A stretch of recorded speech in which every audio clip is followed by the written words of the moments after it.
ഇത് പനീറിൻ്റെ ഒരു സിമ്പിൾ റെസിപ്പിയാണ്. അപ്പോൾ ഇതുണ്ടാക്കാൻ വേണ്ടി നമുക്ക് വേണ്ടത് സവാള ഞാൻ ക്യൂബ് ഷേപ്പിലാണ് കട്ട് ചെയ്തിരിക്കുന്നത്. അതുകൂടാതെ ക്യാപ്സിക്കം ഞാൻ 3 കളേഴ്സ് എടുത്തിട്ടുണ്ട്, ഗ്രീൻ, യെല്ലോ, റെഡ്. പനീർ ഞാൻ സ്ക്വയർ ഷേപ്പിലാണ് കട്ട് ചെയ്തിരിക്കുന്നത്. ഇനി ഇതിനേക്കുള്ള മസാല: മഞ്ഞൾപ്പൊടി, ചിക്കൻ മസാല, മുളക് പൊടി, ഉപ്പ്, വിനീഗർ, സോയാ സോസ്. ഇത് ഇത്രയും നന്നായി മിക്സ് ചെയ്തതിന് ശേഷം ഈ പനീർ, ക്യാപ്സിക്കം, സവാളയും കൂടി ഇതിൽ മിക്സ് ചെയ്ത് ഒരു 15 to 20 minutes എങ്കിലും നമ്മൾ റെസ്റ്റ് ചെയ്യാൻ വേണ്ടി വെക്കണം. അപ്പോൾ ഞാനിത് ഫ്രിഡ്ജിലാണ് വെച്ചത്.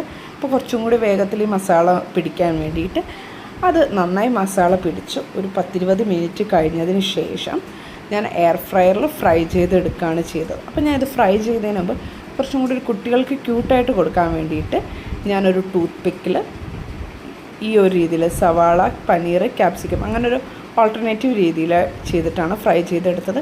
ഇത് ഭയങ്കര ടേസ്റ്റാണ്, പക്ഷേ സിമ്പിളാണ്, വളരെ ക്വിക്കായിട്ട് നമുക്ക് ഉണ്ടാക്കാൻ പറ്റുന്നതാണ്.